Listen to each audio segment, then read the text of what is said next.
Okay, if you've ever watched a K-drama or pretty much any K-pop video, you've seen it. That sharp, stylish, and honestly iconic Korean school uniform. But here's the thing, it is so much more than just a dress code. It's like a secret key, one that unlocks a whole world of unspoken social rules. And today, we're going to turn that key. So that's the big question we're tackling. What is the real story here?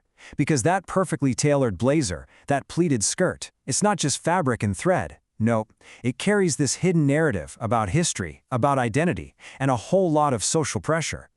And the key to understanding it all is this idea right here, the social script. Just think of the uniform as a costume, and school itself as a giant stage. The script sets all the expectations, right? It gives every student a role to play. The real question is, are they going to stick to the script, or are they going to rewrite it? Yeah, that script is absolutely central to everything. So let's break it down. What exactly is a social script? Okay, so a social script is basically the unwritten rule book for how we're supposed to act in any given situation. We follow these things all day, every day. You know, how you automatically know what to say when you order a coffee? That's a social script. And in a Korean high school, the uniform is the most visible, most obvious part of that script, telling students exactly how to look, how to act, and how to fit in. And this is where it gets really fascinating. Students aren't just passive mannequins in these clothes, not at all. They use the uniform to perform an identity. Are you the model student with your uniform looking absolutely pristine? Or are you the quiet rebel, bending the rules just enough to show that you're different?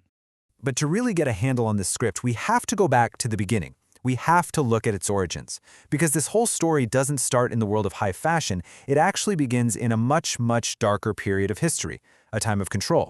I mean, the evolution is just wild. It all starts way back in the 1920s, not as a cool outfit, but as a tool of colonial rule to enforce discipline. Then, fast forward to 1983, it gets abolished for a hot second to promote individualism, but then it comes roaring right back. But the real game changer? The late 90s. That's when designer brands jump in, and suddenly it's not about conformity anymore, it's about style. And then, well, K-pop took that idea and launched it into a global phenomenon. Just look at that contrast. It's a complete 180. What started as a tool to literally erase individuality and enforce authority has morphed into a canvas for personal expression. It's a branding tool now, for the schools and for the students themselves. The script has been totally flipped on its head. And this brings us right to the central drama of it all. You've got the official script, written by the school, but then you have the students who are constantly rewriting it, improvising their own lines about status, style, and, of course, rebellion. And here it is, the great irony in all of this.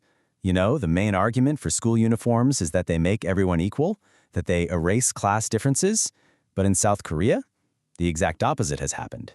The uniform has become one of the most powerful ways to signal your social status. So how do you read these signs? Well, first you look at the brand. Is it from a big-name company like Elite or School Looks? That's a huge tell. Then, of course, there's the school it represents.